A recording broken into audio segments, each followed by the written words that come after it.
एकता एक ऐसा शब्द जो सुनने में काफ़ी अच्छा लगता है, अच्छा है भी। इसका इसका मूल भी अपने आप में एक खुद ही कॉन्सेप्ट है, एक अवधारणा है। पर एकता के नाम पर आज पूरे विश्व में चल क्या रहा है? अगर हम देखेंगे तो विश्व में एकता के नाम पर कुछ गुट्स हैं जो बिजनेस राइट्स को अपनी तरफ खींचना चाहते हैं। बिजनेस के जितने राइट हो हमारे पास आ जाएं, बाकी सब एकता के नाम पर सिर्फ हमारे मार्केट बन जाएं।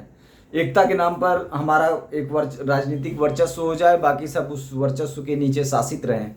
एकता कर नाम पर कुछ ऐसा हो जाए, वैसा हो जाए। हकीकत में एकता एक बहुत ही अनमोल शब्द है, एकता होनी भी चाहिए।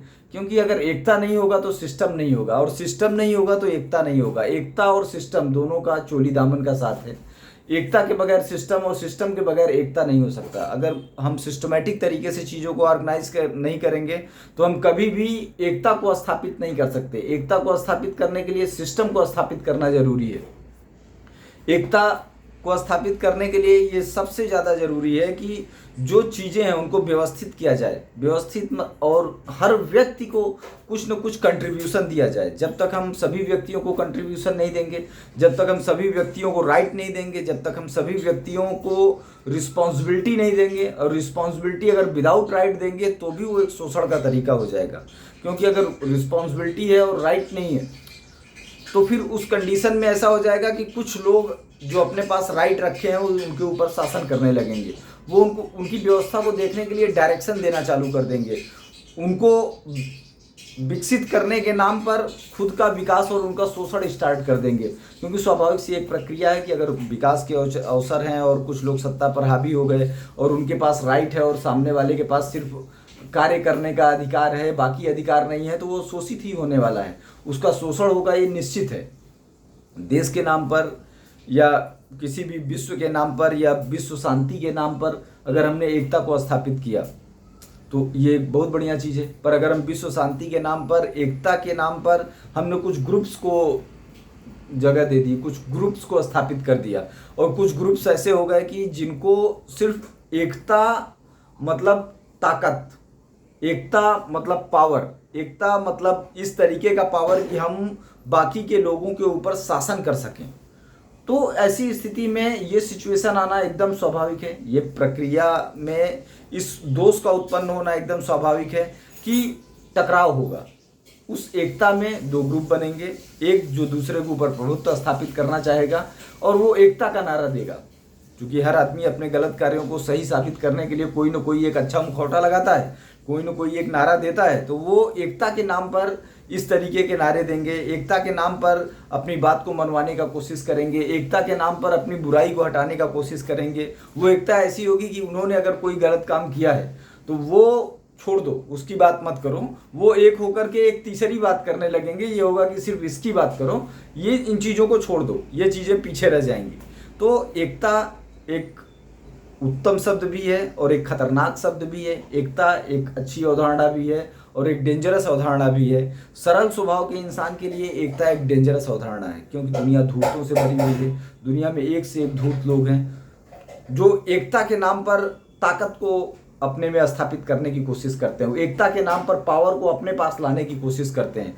वो एकता का नारा दे करके ऐसी कोशिश करते हैं कि जो भी पावर है, जो भी ताकतें हैं, वो उनके पास आ जाएं और बाकी के लोग शासित हो जाएं। अगर पावर एक जगह सेंट्रलाइज्ड होगा तो ये ऑटोमेटिक प्रक्रिया है कि जो बाकी के लोग रहेंगे वो शासित हो जाएंगे।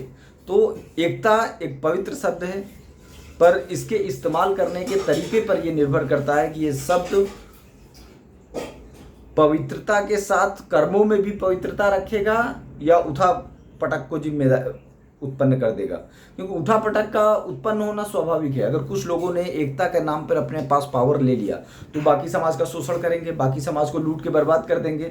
वो लोग जो एकता के नाम पर अपनी कुर्बानी देंगे, एकता के नाम पर अपने आप को समर्पित करेंगे, एकता के नाम पर अपनी संपत्तियों को समर्पित करेंगे, उनकी संपत्तियों के वो लुटेरे बन जाएंगे। जो एक होकर के गठजोड़ बनाए हुए हैं वो सरल स्वभाव के लोगों की संपत्ति, उनके सम्मान, उनके शांति, सुकून, परिवार और जो भी उनका मजहब है उन सबको लूटने का काम करेंगे।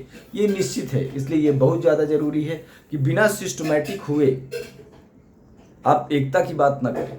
जब तक सिस्टमैटिक आप नहीं हैं तब तक आप एकीकरण के चक्कर में जा कर के, एकीकरण की इस अवधारणा में जा कर के बैंड बजवाने ही वाले हैं, क्योंकि एकीकरण की अवधारणा अच्छी है, एकीकरण का कॉन्सेप्ट भी अच्छा है, पर ये कॉन्सेप्ट जो होता है वो पेपर पे होता है। कॉन्सेप्ट लिखने की थियरी में और मानव व्यवहार में फ़र्क होता है, क्योंकि मनुष्य उस कॉन्सेप्ट को अप्लीकेबल करता है, मनुष्य उस कॉन्सेप्ट को आगे लेकर के जाता है, मनुष्य उस कॉन्सेप्ट में जान फूकता है। एक कॉन्सेप्ट निर्जीव होता है, कोई भी कॉन्सेप्ट हो निर्जीव होता है, मनुष्य ही उसको मूर्त रूप देता है। अगर धूर्तों ने उस कॉन्सेप्ट को मूर्त रूप दे दिया तो वो शासन करने वाला बन जाएगा, अगर खतरनाक लोगों ने दे दिया तो वो शोषण करने वाला बन जाएगा, अगर कुछ ज़रूरत से ज़्यादा महत्वाकांक्षी लोगों ने दे दिया तो विश्व युद्ध की स्थिति को उत्पन्न कर देगा।